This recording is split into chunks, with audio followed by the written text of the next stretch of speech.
আজকে আমরা চলে এসেছি নাগেশ্বরী বটতলা সরকারি প্রাথমিক বিদ্যালয়। স্কুলটি কুড়িগ্রাম জেলার নাগেশ্বরী উপজেলায় পশ্চিম বটতলায় অবস্থিত। স্কুলটি প্রথম শ্রেণী থেকে পঞ্চম শ্রেণী পর্যন্ত। স্কুলটি প্রতিষ্ঠিত 1991 সালে। প্রতিষ্ঠিত হওয়ার পর থেকেই স্কুলটি পড়াশোনার দিক থেকে খুব সুনাম অর্জন করেছে। স্কুলটি খুব সুন্দরভাবে সুসজ্জিত। দেখুন স্কুলের দেয়ালে রয়েছে অ আ ক খ 1 2 ইত্যাদি লেখা। এ যেন এক অত্যাধুনিক শিক্ষা পদ্ধতি। এর থেকে ছোট ছোট বাচ্চারা খেলার মাধ্যমে পড়াশোনা শিখতে পারবে। রয়েছে দেখুন দেয়ালে বিভিন্ন কবি মনীষীদের ছবি আঁকা।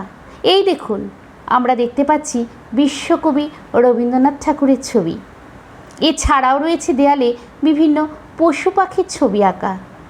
রয়েছে বিশাল একটি পরিষ্কার পরিচ্ছন্ন খেলার মাঠ, যেখানে বাচ্চারা স্কুলে এসেই খেলা করবে। এই বিদ্যালয় নদী ভাঙন এলাকার স্টুডেন্টরাই পড়াশোনা করে। বিদ্যালয়টি বন্যা কবলিত এলাকায় অবস্থিত হওয়ায় বর্ষাকালে আশ্রয় কেন্দ্র হিসাবে ব্যবহার করা হয়। তাহলে কেমন লাগলো ভিডিওটি?